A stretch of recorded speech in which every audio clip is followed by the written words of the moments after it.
नमस्कार, स्वागत है आपका आज की खबर में। आपके साथ मैं हूं चित्रा सिंह और अब बुलेटिन की शुरुआत करेंगे इस बीच आ रही बड़ी खबर के साथ। लेकिन उससे पहले अब आप जुड़ सकते हैं मेरे सोशल मीडिया प्लेटफॉर्म से भी नीचे दिए गए सोशल मीडिया हैंडल के जरिए। तो चलिए बुलेटिन की शुरुआत करते हैं, जहां पहली बड़ी खबर लखनऊ से है, जहां लखनऊ में लव जिहाद का एक बड़ा मामला सामने आया है।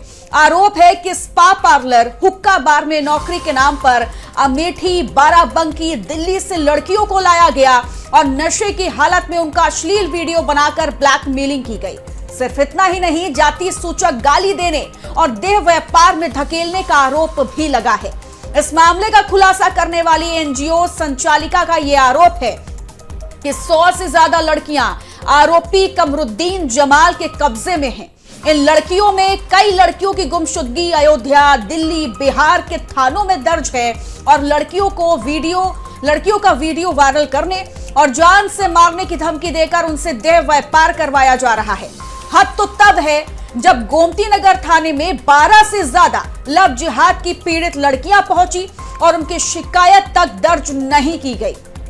शिकायत ना दर्ज होने पर हिंदू संगठनों में नाराजगी है और खबर यह भी है कि इस मामले में 100 से ज्यादा लड़कियों के पीड़ित होने की जानकारी है। सिर्फ इतना ही नहीं, छांगुर बाबा से भी कनेक्शन की बात सामने आ रही है। 100 से ज्यादा लड़कियां कमरुद्दीन जमाल के कब्जे में हैं।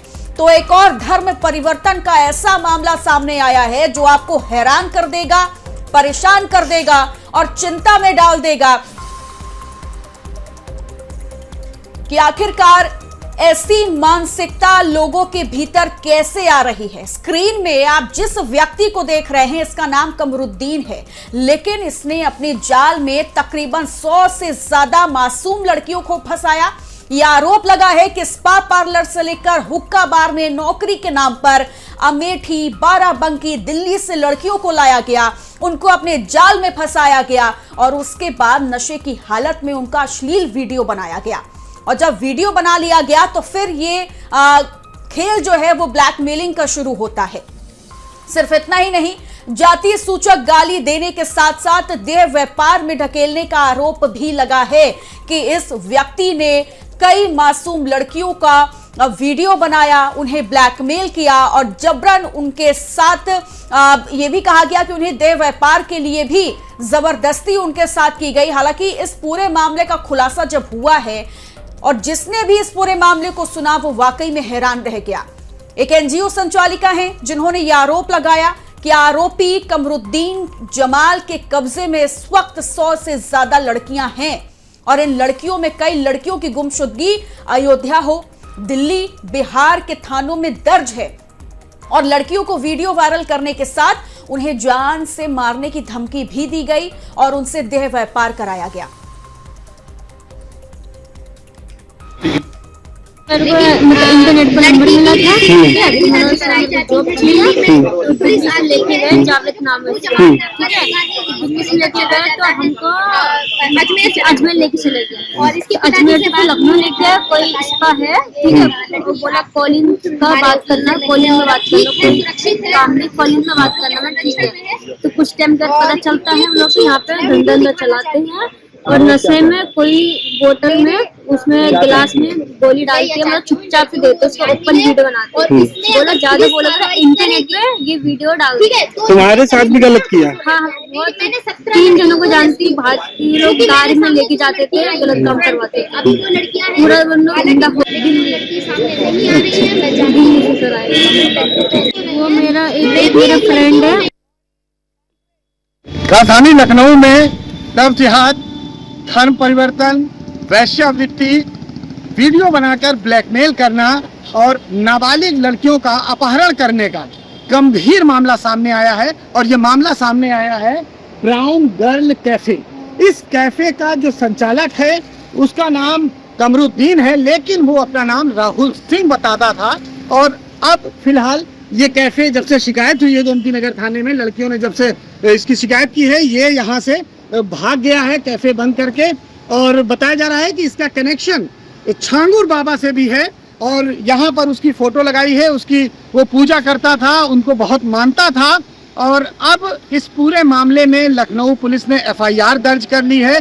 ऐसी 2 दर्जन से अधिक लड़कियां हैं जिनको नौकरी के नाम पर यहाँ पर वेश्यावृत्ति के लिए ढकेला गया। वो तमाम लड़कियां आज थाने पहुंची हैं और उन्होंने पुलिस से शिकायत करी। देखना ये होगा कि ये राहुल सिंह उर्फ कमरुद्दीन, जो कमरुद्दीन है, ये कब गिरफ्तार होता है।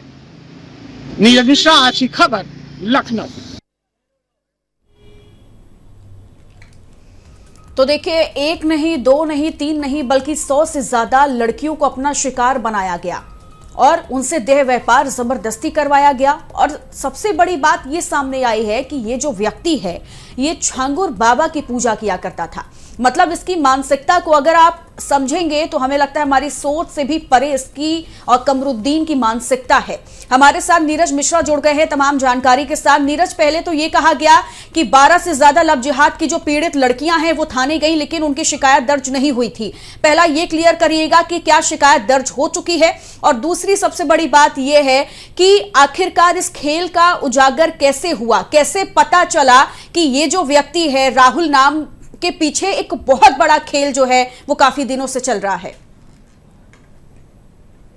ये बिल्कुल चित्रा, देखिए, राजधानी लखनऊ का ये बहुत ही गंभीर प्रकरण है और एक कैफे खोला गया जिसमें 3 पार्टनर थे, जिसमें 2 भाई थे और एक महिला भी बताई जा रही है।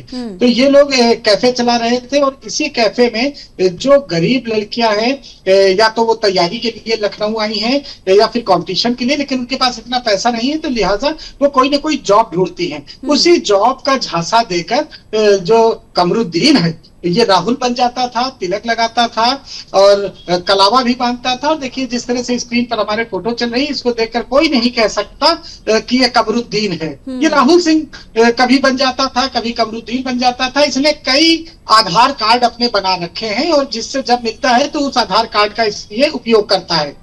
तो फिलहाल इसने तमाम लड़कियों को अपने झांसे में लिया, उन्हें नौकरी दिलाने की बात कही और उन लड़कियों का इसने अश्लील वीडियो बनाया और अपने साथियों के साथ उन लड़कियों को भेजा। और यहाँ तक पता चला है कि एक बड़ा सेक्स रैकेट भी ये संचालित कर रहा था अपने साथियों के साथ। तमाम लड़कियां, करीब 100 से अधिक लड़कियों की बात अब सामने आ रही है, जिसने कई लड़कियों को सेक्स रैकेट के जाल में फंसाया और उनसे ब्लैकमेलिंग कर रहा था, क्योंकि उन लड़कियों की अश्लील क्लिपिंग इसने हासिल कर ली थी, उनको नशा देकर, और उनके साथ इसने अपने दोस्तों और अपने पैसे लेके लोगों से संबंध बनवाता था। ये तमाम लड़कियां थाने पहुंची थी, हालांकि 2 दिन तक तो इनकी सुनवाई नहीं हुई।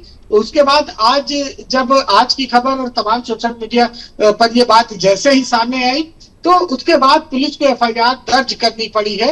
लड़की के 164 के बयान भी हो गए हैं। तमाम जो वकील हैं वो मौके पर पहुंच गए थे, हिंदू संगठन के लोग मौके पर पहुंच गए थे, तब जाकर ब्राउन गर्ल्स कैफे के जो मालिकान हैं, जो सेक्स रैकेट के संचालक हैं, उनके खिलाफ एफआईआर दर्ज हुई है। फिलहाल ये कमरुद्दीन उर्फ राहुल सिंह ये फरार हो गया है, भाग गया है। कैफे में ताला लगा हुआ है। इसने कई लड़कियों को अपने जाल में फंसाया है और इसका संबंध सीधे सीधे छांगुर बाबा से बताया जा रहा है। उनकी तस्वीर ये वहां लगाता था, उनकी पूजा करता था और उन्हीं के नक्शे कदम पर चल रहा था। ये भी एक अलग पॉइंट जरूर है, विदेशों से भी फंडिंग होती। ये एक अलग पॉइंट जरूर है कि अगर छांगुर बाबा की पूजा की जा रही है तो ये मानसिकता कितनी गिरी हुई है, इसको हमारी सोच भी वहां तक नहीं जा सकती। लेकिन जैसा कि ये पता चला है कि 100 से ज्यादा लड़कियों को अपना शिकार इस व्यक्ति ने बनाया था। 12 लड़कियां जो कि थाने में गई थी शिकायत के लिए। जो बाकी लड़कियां हैं वो इस वक्त कहां हैं, उनका कैसे पता चलेगा? क्या वो बिहार में इस वक्त है, जिनकी कई जगह पर गुमशुदगी की रिपोर्ट पहले से दर्ज हो चुकी है? वो भी एक बड़ा सवाल है कि वो लड़कियां आखिरकार इस वक्त कहां हैं। निश्चित तौर पर चित्रा, देखिए, उन लड़कियों की तलाश करनी पड़ेगी और पुलिस की लापरवाही यही समझ में आती है कि आज की खबर तो मौके पर पहुंच गया जहां ये ब्राउन गर्ल्स कैफे चल रहा था, लेकिन पुलिस वाले तब तक नहीं पहुंचे थे और शायद ये इंतजार कर रहे थे कि कमरुद्दीन उनके यहाँ आकर थाने में खुद सरेंडर करे, इसीलिए शायद पुलिस वाले भी नहीं गए। और अभी पता चला है कि अभी तक पुलिस वाले वहां नहीं पहुंचे हैं।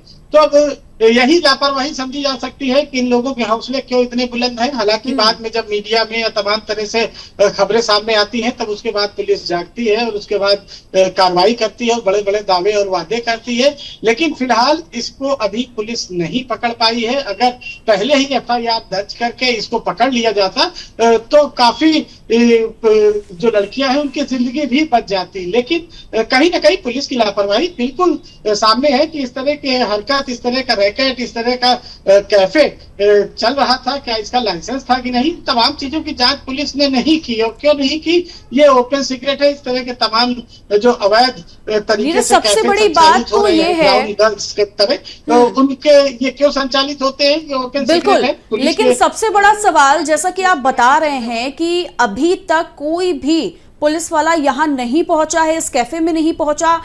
अब ये सवाल किससे किया जाएगा? देखिए, बहुत बड़ा ये मामला है, कोई छोटी मोटी घटना या छोटा मामला नहीं है। 100 से ज्यादा लड़कियां, कहां से वो लड़कियों को लाया गया, कैसे उन लड़कियों को लाया गया, क्या परिवार वाले भी शामिल हैं, परिवार वालों को पता है या नहीं पता है, ये बहुत कई सवाल हैं इस पूरे मामले में। अब ये वही बात हो गई कि सिस्टम में बैठे कुछ लोग जो हैं वो बस शिकायत दर्ज करके जो इस पूरे मामले को है वो ठंडे बस्ते में डालने की कोशिश कर रहे हैं, वो भी राजधानी लखनऊ में। सबसे बड़ी बात यह है कि लखनऊ का ये मामला, और यहीं पर ऐसे मामले को ठंडे बस्ते में डाला जा रहा है। देखिए, कोशिश तो जरूर करेंगे ठंडे बस्ते में डालने की, लेकिन डाल नहीं पाएंगे क्योंकि अब ये मामला हाईलाइट हो गया है और आज की खबर ने इसको बहुत ही प्रमुखता से इस पूरी खबर को उठाया है। और इस तरह के जो भी आरोपी हैं वो जल्दी सलाखों के पीछे होंगे। जब लड़कियां खुद आकर कह रही हैं कि उनके साथ इस तरह हुआ, अगर एक लड़की हो तो माना जा सकता है कि हो सकता है कोई बात हो, लेकिन तमाम लड़कियां और NGO संचालक खुद जो मुस्लिम समाज से ताल्लुक रखती है उसने पूरी एप्लीकेशन दी है। और वो 2 दिन से बता रही थी कि थाने में वो चक्कर लगा रही थी, लेकिन उसकी नहीं सुनी गई। और न केवल ये धर्म परिवर्तन से जुड़ा मामला है, ये मामला उससे भी कहीं आगे का है। यहाँ धर्म परिवर्तन हो, यहाँ पर ब्लैकमेलिंग हो, यहाँ पर बलात्कार करना हो, रेप करना हो, उसका वीडियो बनाना हो, उसके बाद ब्लैकमेलिंग करना हो, लड़कियों का अपहरण करना हो, जितने भी गलत कार्य हो सकते हैं जो कि एक महिला के साथ किया जा सकता है, वो कैफे संचालक कमरुद्दीन वो सभी कार्य करता था और वो अब फरार है। और तमाम लड़कियों की जिंदगी बर्बाद हो गई। कुछ तो शर्म से सामने नहीं आ रही है, कुछ परिवार के दबाव से हो सकता है सामने ना आ रही हो, और कुछ को हो सकता है इसने कहीं और भेज दिया हो। तो इसके पकड़े जाने के बाद ही तमाम राज सामने आएंगे। हमेशा देखा गया है, छोटा मामला बिल्कुल छोटा मामला नहीं हो नीरज जी। हमेशा से देखा गया है कि जब मामला जो है वो देह व्यापार से जुड़ा हुआ है या फिर महिला से जुड़ा हुआ है, तो कई ज्यादा ऐसी महिलाएं और उनके परिवार वाले होते हैं जो उस मामले को दबाने की और छिपाने की कोशिश करते हैं कि हमारी इज्जत का सवाल है, हम अगर सामने जाएंगे तो हमारी इज्जत धरी की धरी रह जाएगी। और हमें लगता है कि इस बार भी कुछ यही देखने को मिल रहा है। लेकिन ये बहुत अच्छी बात है कि जो लड़कियां सामने आकर ये इस पूरे मामले की शिकायत दर्ज करवाने के लिए आई हैं, ये बहुत अच्छी बात है। कम से कम इस पूरे मामले का खुलासा हुआ। लेकिन सवाल ये भी है कि इन लड़कियों ने क्या ये बताया कि इनका संपर्क उससे कैसे हुआ था, वो कहाँ की रहने वाली हैं, सिर्फ लखनऊ की रहने वाली हैं या फिर बाहर की भी हैं, इनके परिवार वालों को पता है? ये सारी डिटेल क्या उन लड़कियों की तरफ से दी गई? अभी सारी जानकारी इन लड़कियों की तरफ से दी गई है चित्रा। और इन लड़कियों का ये कहना है, उसमें से जिस लड़की ने सामने आकर FIR दर्ज कराई है, उसका ये कहना था कि वो पुलिस सिपाही में भर्ती होने के लिए राजधानी लखनऊ में उसकी तैयारी के लिए आई थी, लेकिन उसके पास पैसा नहीं था, उसके पास इतना फंड नहीं था, इसलिए वो पार्ट टाइम जॉब करना चाहती थी। और उसी चक्कर में इसने इंटरनेट से नंबर निकाला और कमरुद्दीन, जो कि राहुल बनकर घूमता था, उसके झांसे में आ गई कि उसका पढ़ाई का भी खर्चा निकल आएगा, उसके किराए पे रहने का भी खर्चा निकल आएगा। और इसी लालच में वो उसके साथ आ गई और यहाँ पर वो काम करने लगी। लेकिन उसे नहीं पता था कि उसके साथ इतना बड़ा कांड होने वाला है। और हम ये उम्मीद करते हैं कि अगर ये मामला सामने आ चुका है, लेकिन बहुत जल्द इस आरोपी का पता चले और लड़कियों का भी पता चले जो इस वक्त उसके कब्जे में है। बहुत बहुत शुक्रिया नीरज आपका तमाम जानकारी के लिए।